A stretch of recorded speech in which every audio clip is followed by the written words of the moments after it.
Welcome to your Daily Writing Habit, episode number 290. If you're writing a book or thinking about it or trying to finish your book or trying to promote your book or anything to do with books, you are in the right place. I should say almost anything. If I don't have the answer, though, I will find it for you. Anyway, anything with books, you're in the right place. And good morning.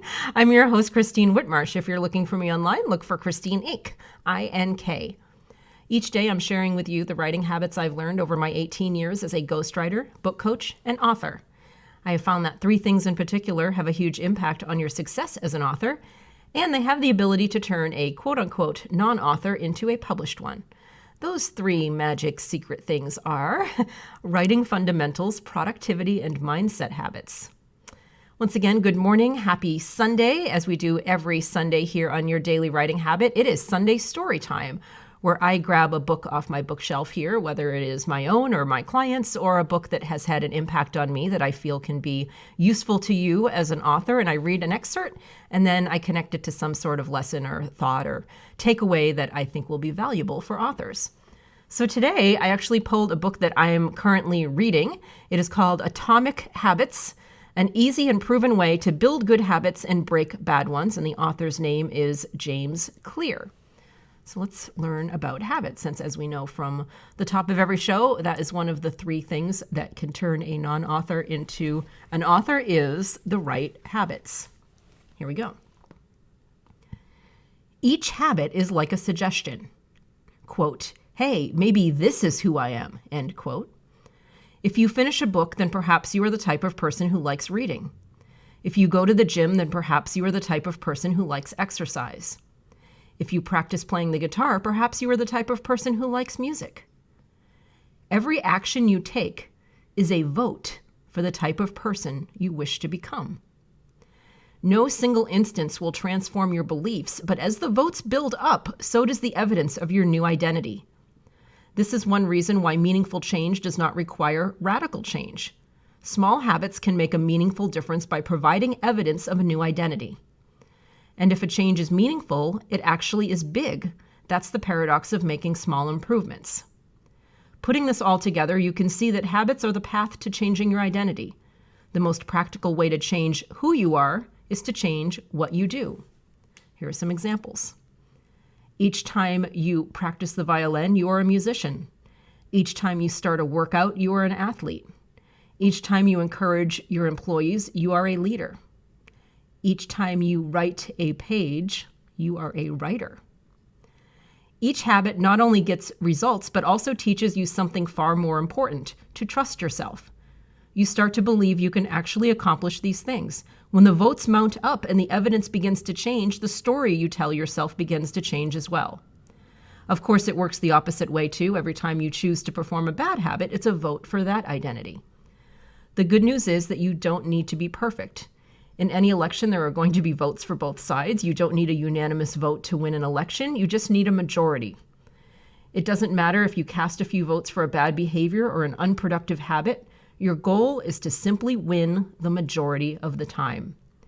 New identities require new evidence. If you keep casting the same votes you've always cast, you're going to get the same results you've always had. If nothing changes, nothing is going to change. So it is a simple two-step process. Number one, decide the type of person you want to be. Number two, prove it to yourself with small wins. It's a great read. I'm really enjoying it. So again, this is from Atomic Habits by James Clear, if you want to look that book up on Amazon, and I hope you enjoyed the excerpt. Now, there's a funny thing I noticed so the lesson today might not be what you think it is. It's actually not about habits.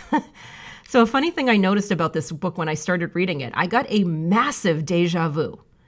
So it's so strange. I was like, have I read this book and maybe I forgot? And then I looked at the publishing date, 2018. I'm like, no, I don't think I've read it in the last few years. Why is everything, like the theory is so familiar about how you have to change your identity and, 1% at a time, he says, and all these and just the models even, the visuals, they struck me as very familiar.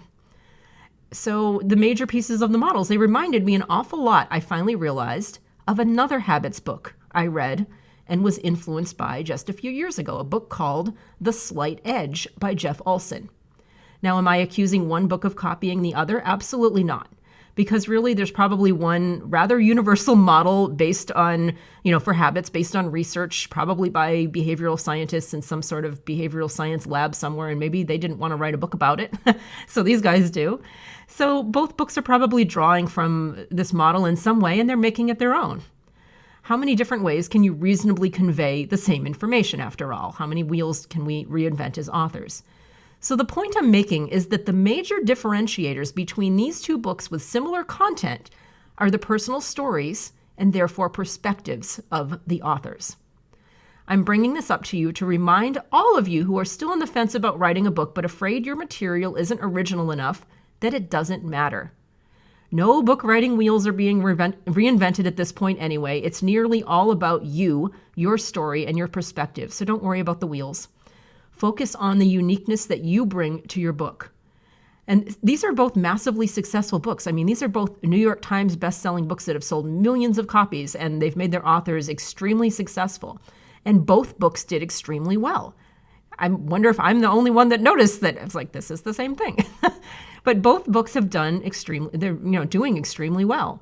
So no wheels are being reinvented under the topic of habits, but both books are equally compelling and fascinating. And yeah, I'm continuing to read this. I didn't stop reading it just because I thought I learned it.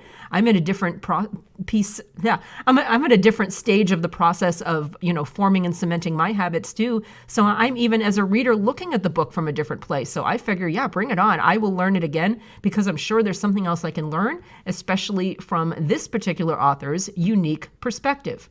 So if I'm sitting here saying it's not too boring for me, I'm reading basically the same model of habits, but I'm reading it two different ways, just as exciting. Imagine that with your content. So if you're sitting here thinking like, I don't have anything original to say as an author, so I shouldn't write a book, that's not correct. So all that's happened here, two unique individuals had the courage to share their stories and their points of view on the subject, and a reader like me is quite appreciative of that. Thank you for joining me here on Your Daily Writing Habit, where I'm helping you write and finish writing an awesome book. And I'd love to see you drop by my Inc. Authors group on Facebook and just kind of chat about habits and what you're reading and anything else you want to talk about. Great group of authors to support you in your book writing journey in 2020. Inc. Authors on Facebook. Until tomorrow, happy writing.